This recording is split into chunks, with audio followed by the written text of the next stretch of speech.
সবুজে ঘেরা এক গ্রামে থাকতেন পরিশ্রমী চাষী হরিপদ। তার একমাত্র মেয়ে মেঘলা ছিল খুব সুন্দর কিন্তু ভীষণ অহংকারী। মেঘলা, মানুষকে সম্মান করতে শিখ। অহংকার কখনো ভালো ফল দেয় না। আমি কেন সবার সঙ্গে ভালো ব্যবহার করব? আমার মতো সুন্দর আর বুদ্ধিমান কেউ নেই। একদিন গ্রামের এক বৃদ্ধা পানি চাইতে এলেন। মা, একটু পানি দেবে? অনেক দূর থেকে হাঁটছি। নিজে গিয়ে নিয়ে নিন, আমার সময় নেই। বৃদ্ধা কিছু না বলে চলে গেলেন।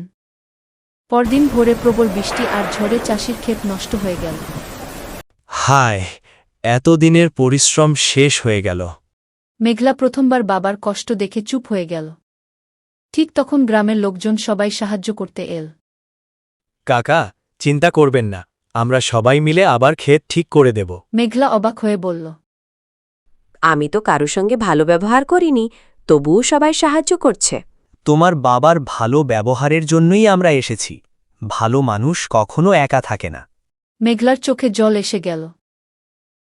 বাবা, আমি ভুল করেছি। আজ থেকে আর কখনো কাউকে ছোট করব না। পরদিন সেই বৃদ্ধাকে খুঁজে বের করে মেঘলা ক্ষমা চাইল। ঠাকুমা, আমাকে ক্ষমা করে দিন। আমি আপনাকে কষ্ট দিয়েছিলাম। ভুল বুঝতে পারাই সবচেয়ে বড় শিক্ষা। ভালো মানুষ হয়ে থেকো।